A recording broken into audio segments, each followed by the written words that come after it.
So I'd like to invite Jacob Varghese from Maurice Blackburn Lawyers, who have very kindly supported this session with the Treasurer. Jacob.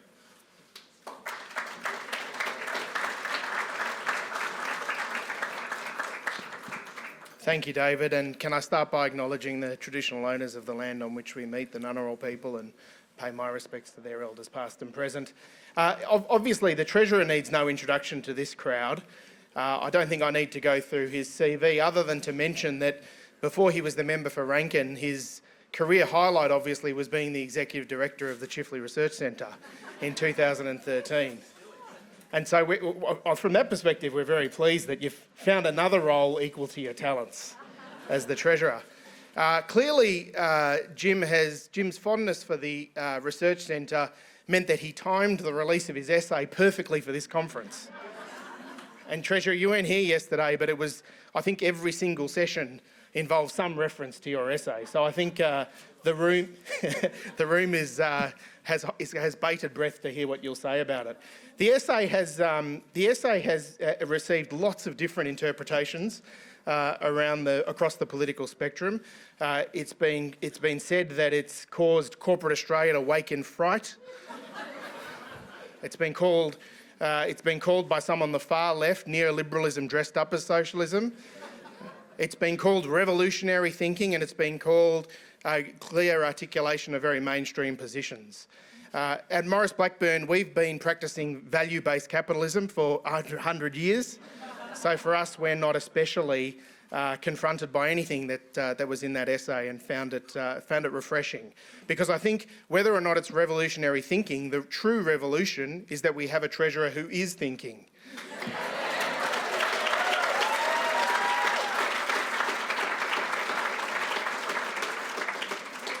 So with that, ladies and gentlemen, the Treasurer of Australia.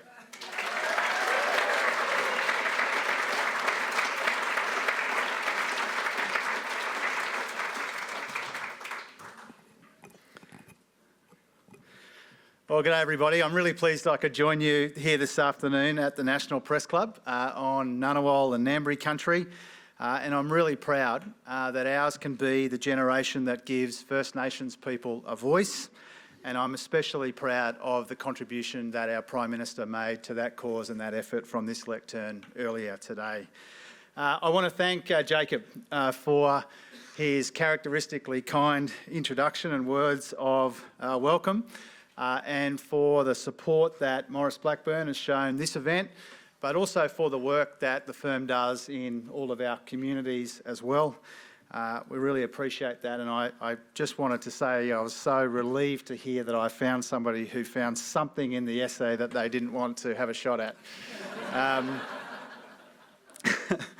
To David Epstein and all the colleagues who brought us together today to the Chifley Research Centre, thanks for getting us together at the beginning of the parliamentary year and for the opportunity to make a contribution today. As somebody who, as Jacob said, began as Chifley's actually the first full-time Executive Director of the Chifley Research Centre 10 years ago this month, as it turns out, it is really satisfying to see the impact that it's having, the interest it's generating, and to see it bring all of you here together in this room today. It's quite amazing, the interest that has been shown yesterday, as I understand it, and today as well. I'm sure that David is very grateful for that, and we are certainly grateful for that as well. 2023 is going to be a really big year, an important year, and the economy is going to be front and centre, dominated by global volatility and by these pressures which are coming at us from around the world but are being felt around the kitchen tables of this country. And that's why inflation is the government's main focus. It was in our first budget in October, and it will be in our second budget in May, as Katie Gallagher and I work closely with our colleagues to put it together and finalise it in the coming months. And the major priorities in that budget will be providing cost of living relief without adding to inflation, growing the economy in a more inclusive and more sustainable fashion, and repairing our budget so that we can fund what we really value and really cherish as a country. And by that, I mean strengthening Medicare, better pay and higher standards of aged care, bolstering our national security, combating entrenched disadvantage, taking some of the sting out of these high electricity bills, and most importantly of all, from my point of view, creating more life chances for more people in more parts of our country. And the budget is a really important part of that economic agenda this year, but it's not the only part. There'll be a new tax expenditure statement this month, which will be of interest to you. We'll receive the Reserve Bank review next month. There'll be an employment white paper, an intergenerational report and a wellbeing framework later in the year. Important steps on sustainable finance, a new focus for the Productivity Commission, the work that Stephen Jones and I are doing on crypto and payments, and the work that Julie Collins and I are doing on the Housing Accord. But the point that I really wanted to make today is that it's possible, I believe, to maintain a focus on the pressures that people are feeling right now at the same time as we advance a really big economic agenda this year and still sketch out a framework for the future, all at the same time. And that's why I did spend some late nights over the Christmas break writing a longish essay for the monthly. Because I really wanted to make the point that for too long our politics has dwelled on what I think are two false choices between the present and the future, and between our economy and our society. One of the frustrations I've had knocking around national politics for half my life now, or more than half my life, is this false distinction that gets drawn between what we want for our economy and what we want for our society and for our communities. And I think that's a false distinction. And the fact that the Conservatives over a long period of time have tried to create that false distinction and pretend that we have to choose between the two things, I think has meant that Australia has not done an especially good job satisfying either set of objectives. And that's really where the essay comes from that sense that we can think about these, we can think about the future and the present, we can think about our economy and our society as neatly lined up and aligned rather than always colliding with each other. I believe it shouldn't be beyond a country like ours, a people like us, and a government like Anthony's to illuminate the path between the here and now and the horizon ahead in a way that aligns our shared economic and social goals. In other words, I believe if we strengthen our economy and we strengthen our institutions, we can strengthen our society and we can strengthen our democracy and keep faith with the PM's words this morning in that regard. So I wrote the essay because I believe that the 2020s will be a defining decade for Australia, and that our country can't afford to waste this next decade like the Conservatives wasted the last one. A decade defined by division in our society and mediocrity in our economy, with stagnant wages and flatlining productivity and business investment, meagre growth, and not enough to show for $1 trillion in debt. So let me recap here the major arguments in the essay if you haven't read it, and this time I will spare you the Heraclitus. There are 5 arguments in the essay. First, that 3 economic crises in 15 years have all been different, but they are united by the vulnerabilities that they created and by the world's failure to learn enough from them. That's the first point. The second point is that our big challenge and our big chance is to better align our values with our social and economic goals. As a government, we've made a start on this in areas like housing, where we're partnering with the big players to promote greater investment in a way that delivers strong returns for investors and strong returns for our community.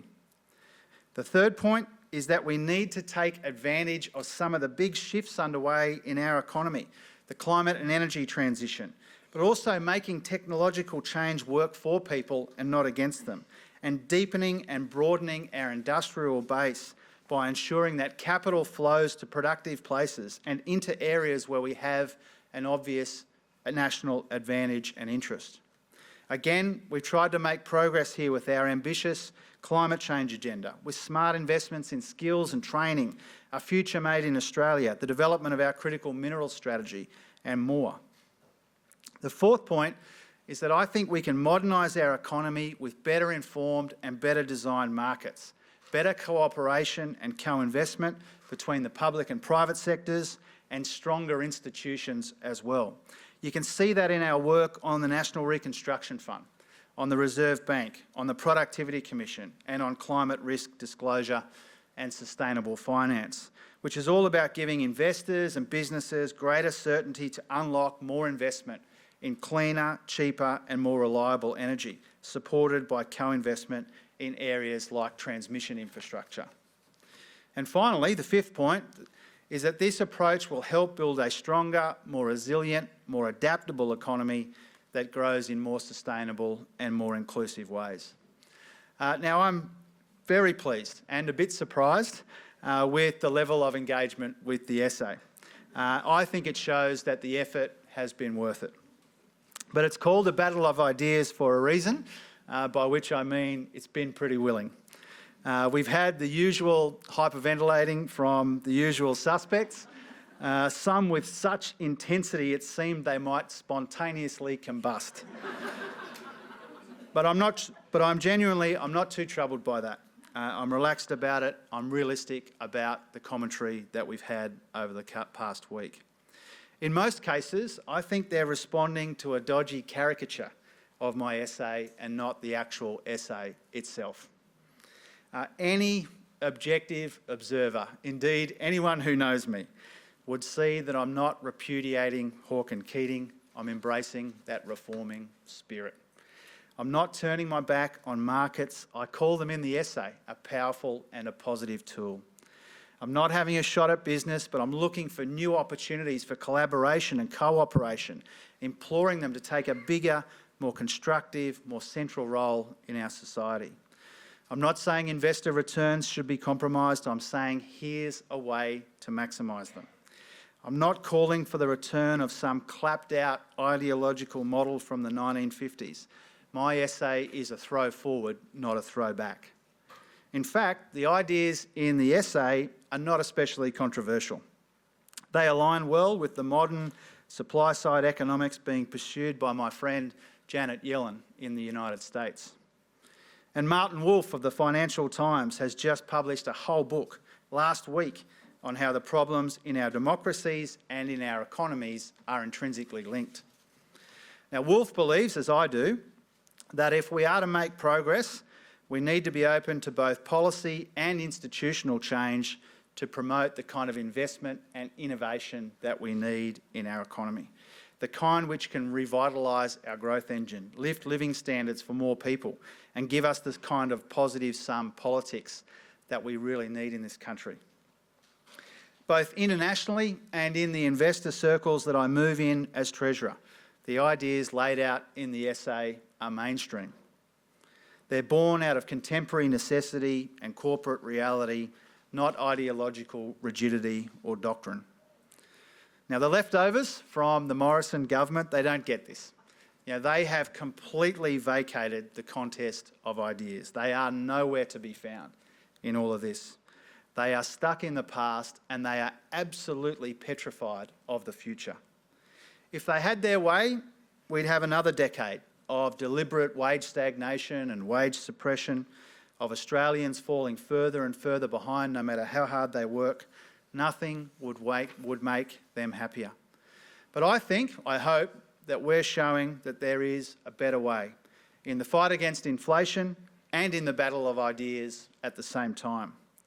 Now, we're realistic about the political and economic challenges that we face together in 2023 as we navigate the peril and polycrisis confronting us. But we are optimistic as well. I'm optimistic about the future. I'm optimistic that we can find a place for real people and real communities in an unfolding story of national economic success, which is true to our values and in ways which strengthens our society and strengthens our democracy at the same time. And I believe in this defining decade, nothing could be more important than that. And so I'm really grateful for the opportunity to be here today. I'm looking forward to the discussion. I'm looking forward to Katie's contribution after me. And I really appreciate the interest that so many of you have shown in some of the ideas I've been putting forward in recent times. Thanks very much.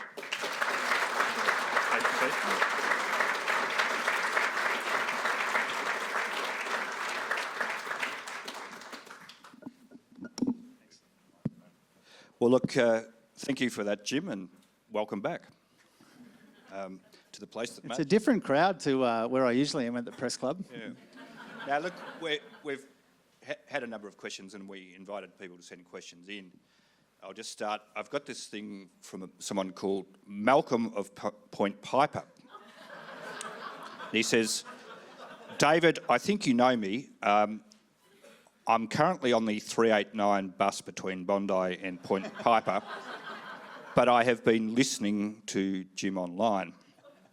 I can appreciate that he would want to overlook Heraclitus this afternoon, but what is his position on the Thucydides question? No, but more seriously, Malcolm of Point Piper actually I don't think exists anymore, but you mentioned Martin Wolf, and Martin Wolf does have a new book out, but he's been on beating the drum, as it were, as Rod Sims pointed out last week, for some time.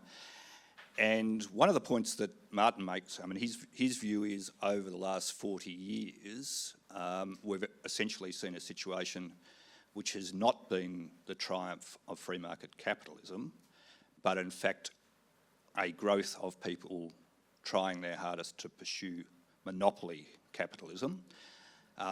He doesn't regard that as unexpected. He says, you know, if you were a large capitalist capable of dominating a market, of course you would try to do that, but he does say we need to tackle it, and it probably reflects a pattern of over the last 4 decades of deregulation, where people have actually taken advantage of reforms that were introduced alongside basically dismantling some of the more well-defined and documented Bretton Woods regime.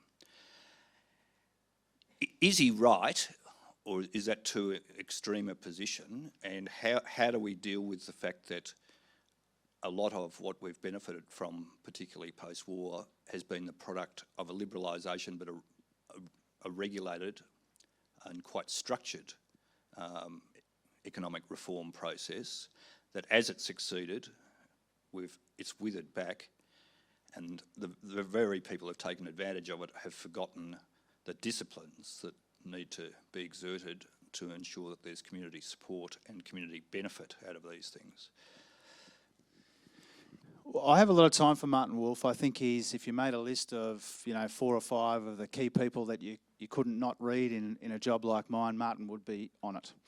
And I got to spend some time with him in DC late last year at a dinner at the Canadian Embassy, where he was talking about finalising this book, which came out on Thursday. And where I have a lot of common ground, I think, with Martin, and indeed with almost everybody that I interact with in my job internationally and here particularly in the investment community, is that it's possible to recognise the good that has come from a period of economic reform, as I do, and still at the same time acknowledge that things aren't working as they should. They're not working perfectly as they should. Nobody should expect them to. And so my view about the changes of the last 40 years is that there is much to commend them, particularly in an Australian context, particularly when it comes to the Hawke-Keating legacy. But our job now is to make our own way in the 2020s, in this defining decade. And so the same things that worked for Paul in 1983 are not going to be the same things that I will reach for in 2023. That is as absurd as somebody saying to Paul when he fronted up to the Treasury for the first time 40 years ago and saying, what we need you to do is photocopy Ben Chifley's policies as Treasurer 40 years before that. I mean, it's really quite remarkable. There's Chifley, 40 years, Keating as Treasurer, 40 years to now. And so the point that Martin Wolf and I share is we can do better. You can believe in markets. You can believe in the important role of the private sector, as I do, as he does. But what we need to do is do a much better job of working out how do we better design and define and inform our markets so that we get the right kind of economic outcomes, but also ideally outcomes that align with our values in our society. And so the book that he wrote, which is out Thursday, and many of you will read. Some of you may have already read already. I think there's a lot of common ground between what he's saying and what I'm saying. We don't think that everything that's happened in the last 40 years has been bad. On the contrary, we think that there is a new frontier now when it comes to some of the things I'm talking about, some of the things he's talking about. And that's how, in the Australian context, we create another 30 years of prosperity, like the 30 years that ended under Scott Morrison. Okay. You've just mentioned the period of time from Chifley to Keating, and now Keating to Chalmers. And of course, some of the markers of the first two stages of that were, what was the objects for the Reserve Bank and the full employment statement under Chifley. And then under Keating, and also later governments, there was a change to emphasising some of the inflation objective. I won't sort of, question the motivations of either. I mean, I think, the people behind that were well motivated. What role, I mean, and you've got currently, there's a review of the Reserve underway. What role do things like charters play in setting some of these frameworks that you're talking about? Yeah, crucial. And I mean, one of the things that the Reserve Bank review is looking at right now is how do we balance the bank's objectives? Primarily the fight against inflation, but also full employment as a central objective and financial stability as well, at a time when, one of the most disrupted parts of our economy is the financial system. And so the review panel, really quite a remarkable review panel, international as well as domestic experts. They will give me a report next month, probably towards the end of next month. And part of what they are dealing with is how do we balance all of these considerations. And obviously at a time like this, we've got what would traditionally be seen as full employment. In the middle threes is really quite remarkable in historical terms. But we've got this inflation challenge, and that's obviously the bank's major focus right now, as it is the government's major focus right now. And so they will weigh all of that up. And one of the reasons, usually when a new treasurer comes into office, he or she will write to the governor of the Reserve Bank, setting out the kind of charter of expectations, the relationship between and expectations of the government. And what I did when I came to office, because I had in the back of my mind and I'd said in opposition that we were going to do a big review, I wrote to them and I said, let's finalise this after we get the review. And that's because I knew the question that you ask is really one of the central questions that they're grappling with right now. Right. Yesterday we had a session on wellbeing budgets and inclusive growth. And it's fair to say that our panellists landed on a position, I think, reasonably unanimously. They differed on a few things, but the one thing that they all agreed on was we need to have a broader marriage of fiscal and macroeconomic objectives with the social objectives of a government. Right. You've just been touching on some of that now, the balance. How broad do you go before it becomes potentially unmanageable, and how do you weave in some of the agencies and the departments outside of your own into the design process and the integration process? Yeah, I mean, the easiest part of that question is the last bit. I mean, the enthusiasm has been terrific around the government, not just in Treasury, and not just where you would expect it, really right across the government. The ministerial engagement, the public service engagement has surprised me on the upside, as economists say, and so that's been terrific. In terms of sort of where does it begin and where does it end, I mean, that is obviously a key consideration because, we have the capacity to measure almost everything now.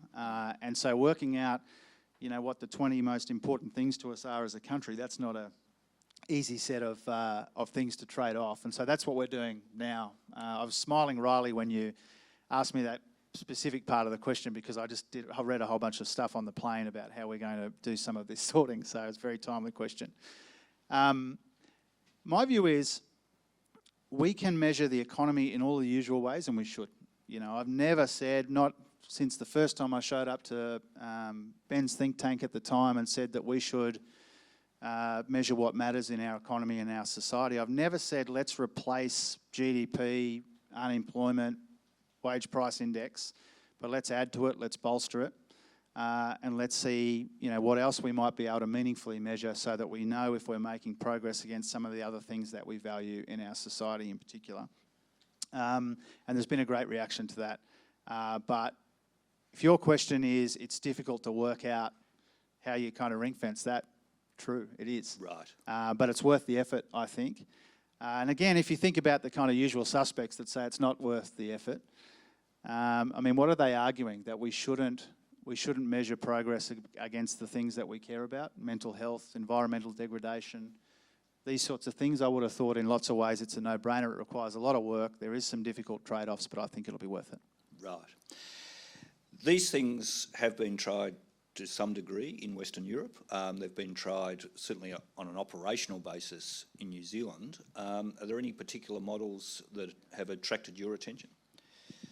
I think as a starting point, the OECD model, and for the aficionados in the room, some people would know here that when you put out a budget, there's a thing called Budget Statement 4, catchy title, and each treasurer chooses each budget what they want Budget Statement 4 to focus on, and I asked for a focus on wellbeing frameworks, and we used the OECD one as the starting point to say, this is what adapting OECD for Australia might look like.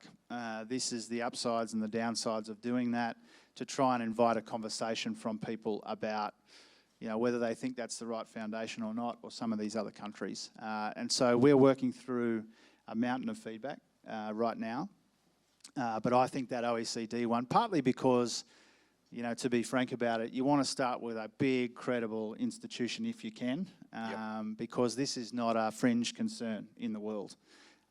It has been treated that way by my predecessor and by others, I think wrongly. And I have a little cheeky shot at Josh in the essay, for those of you who've read it, about the approach to wellbeing of our predecessors. But I think there's something in this, and most of the world agrees. Yep. Perhaps not speaking of Josh, but you did mention some of the usual suspects who seem to have been a little bit agitated over the last week or so. Did you expect that degree of agitation? I expected the content of it, but not the volume of it. If I thought that the editorial page would be predictable, and I thought people would be interested in it because of the time of year, and people are focusing on, how do we combine what we need to do now with what we need to do for the future. And I kind of feel like, people were interested in it because it's not the usual kind of flurry of press releases. And so I thought people would engage with it, and I'm genuinely pleased that even people who've had a shot at it, I'm genuinely pleased that it's better than being ignored. Yes. Particularly when a lot of time went into it. But I was a little surprised at the kind of persistence of it. I'm surprised that we're still talking about it. Not here. I'm pleased that you're all still talking about it. But I'm a little surprised it's still being covered 8 days after it appeared. Yep. What do you think the motivation is? Is it about creating controversy and therefore readership or screen clicks, or is it genuine ideological motivation, or is it a blindness to what's been occurring in Western economies over the last 20 years or so? I don't really know, and I don't really want to sort of. There's not much for me in kind of going down that path. Sure. But there's a contrast between some of that coverage and what you pick up in investor circles and the like. I spent Wednesday morning around a table with with groups representing about $20 trillion in capital to invest, and they wanted to talk about our sustainable finance framework. How do they make sure that when they're trying to invest in cleaner and cheaper energy, that they can compare in a consistent way the different investment targets and all that? That's my day usually, and I think that's not aligned with the way some people think about it. And also, people get into habits. And one of the benefits of writing something like this and trying to put a lot of thought into it and a lot of effort into it is because you don't want there just to be this you don't want to kind of get on a train, spend a political life on the train and get off it, and there'd be this kind of inertia about it. If you want to do these jobs well, you're not here to kind of make up the numbers. You want to actually make people think differently about what you want for the country. And so I think people get into a habit of what their views are, and some habits were formed some time ago. That's not the case in the investor community. It's not the case largely in the international community. And so I think there's a little bit of a disconnect there.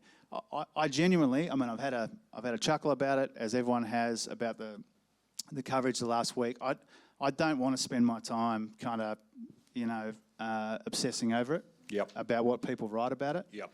I'm pleased they've written about it. I'm pleased I've got a lot of encouragement from a lot of places. Yep.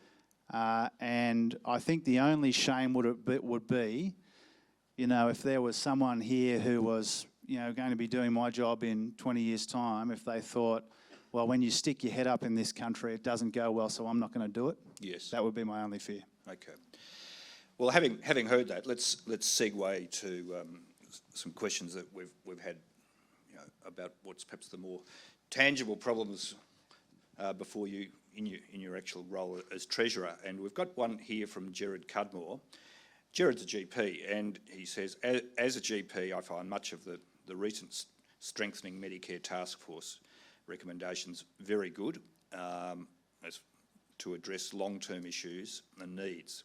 But there is a big short-term problem too, and that's funding.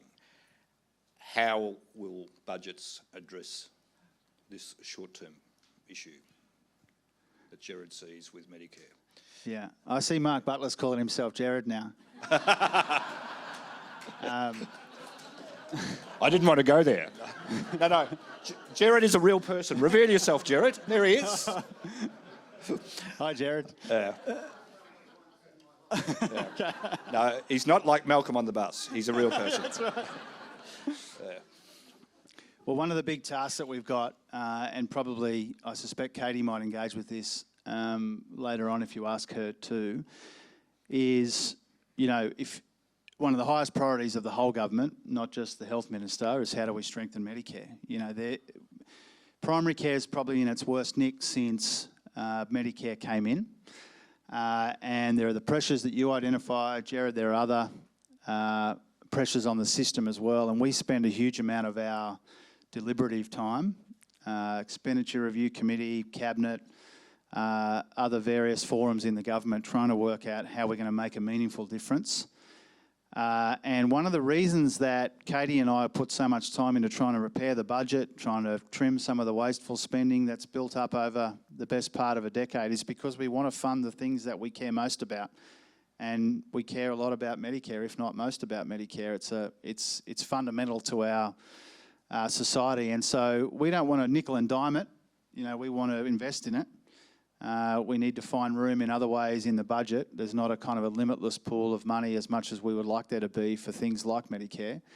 But really right across the cabinet, we are, as one with Mark, trying to work out how we strengthen Medicare. We had the task force report, the engagement with the states and territories who will be central to it and key to it.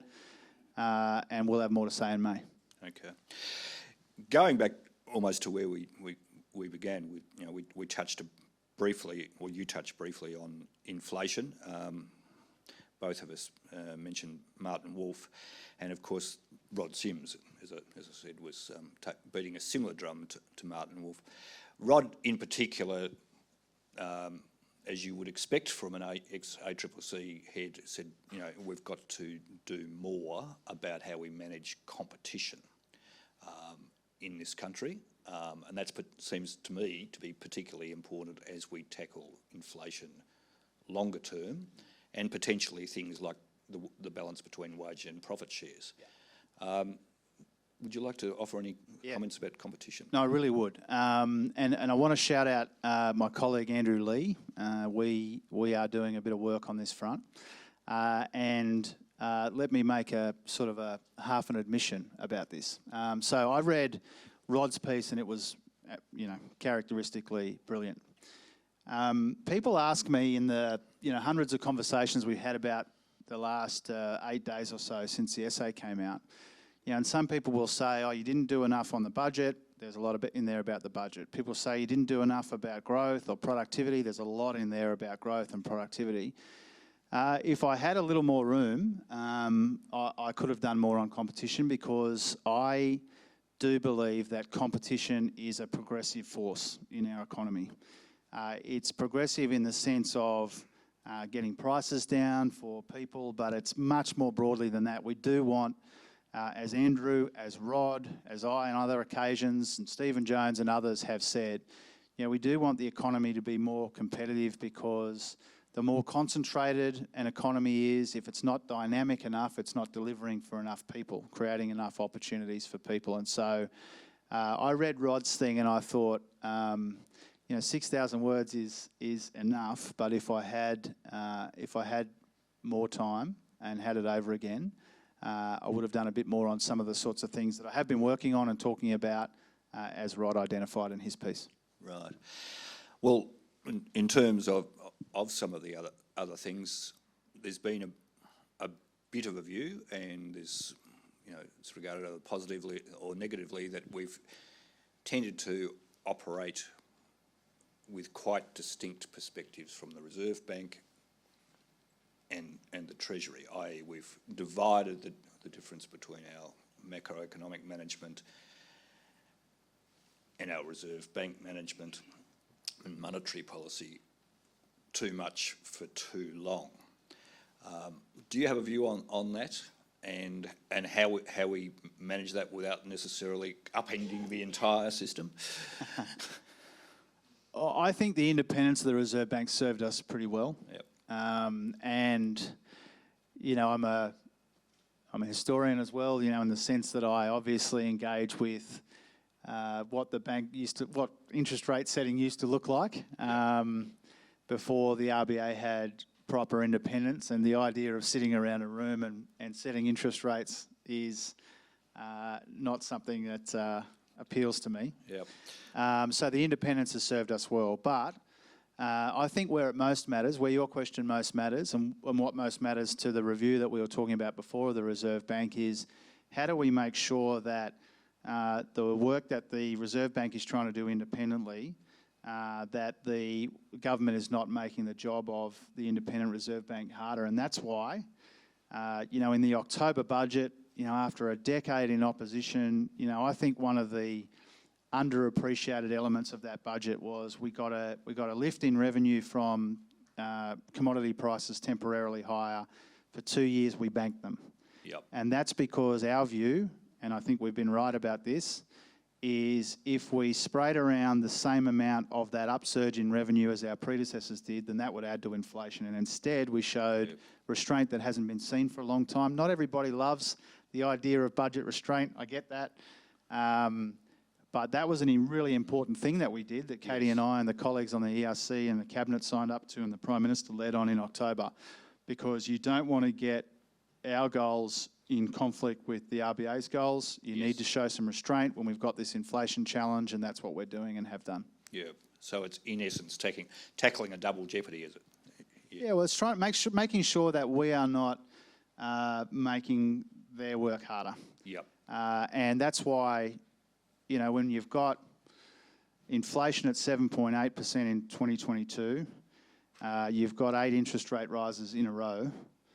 Our job is to provide cost of living relief where we can without adding to inflation. And that's what we did in October. That's what we will do in May, because this inflation problem and higher interest rates are difficult enough without the government making it harder. Now, I hesitate to dwell too much on previous government's economic advisors, but I've had a slip of a question here from Neil Halliday. Again, a real person. Neil? Somewhere? Oh, there he is. There he is. Neil points us towards what Ross Garnaut had to say relatively recently about Treasury and the Reserve Bank working together on the employment front and collaboration on minimum wages. how much does that sort of thing dwell on your mind as well? Yeah, I mean, well, I think the full employment objective is obviously crucial. It's crucial to the bank, it's crucial to the government. The whole reason we've got this employment white paper that we're working on at the moment and we'll put out later in the year is because we want to work out how do we try and maintain full employment in our economy, but in a way that doesn't kind of stop there, but delivers the sorts of things that you would expect from full employment. For example, you know, one of the consequences of the last decade, even when unemployment was low, we weren't getting wages growth. That was deliberate. You know, we want to see full employment at the same time as we see decent, sustainable wages growth. At the same time as, you know, the opportunities of a full employment economy reach communities like mine, frankly, where there's still a whole chunk of Australians who see an unemployment rate at 3.5 and think it's fantasy because they're not hooked up, those opportunities are not within easy reach. And so when we think about employment, when we think about full employment, unemployment with a 3 in front of it doesn't mean we put our feet up. You know, we try and work out how does a full employment economy create the opportunities and life chances that we expect it to. Yep. Which is where Chifley began. You know, Chifley didn't pull this idea of full employment out of a hat and think that it was a kind of an end in itself. He saw all of the kind of social and economic advantages that hung off it, and that's how we see it too. Yep. Well, look, thank you very much for your time, and thank you for your return to Chifley, especially on the decade. So there we go. I wonder if it's almost to the day. It could be. Oh, Early February, it was. No, let's not dwell on that because I haven't done my research. But if it's a little bit later in February, we'll work out a way of celebrating it properly and amending the omission. But look, thank you very much, Jim. Always a busy time for you, but particularly on the eve of parliamentary sittings for the year, and also, of course, there is a budget to come. This is what a lot of people forget, that just because you delivered one last year, you don't get to escape the normal cycle this year. And I can imagine that's already occupying your mind. We've really appreciated your attendance here, and I know a lot of people have been very stimulated by the essay that you've done, even though we don't want to focus on it too much. We're going to move on because there are other things in life, as you say. But thank you very much, Jim.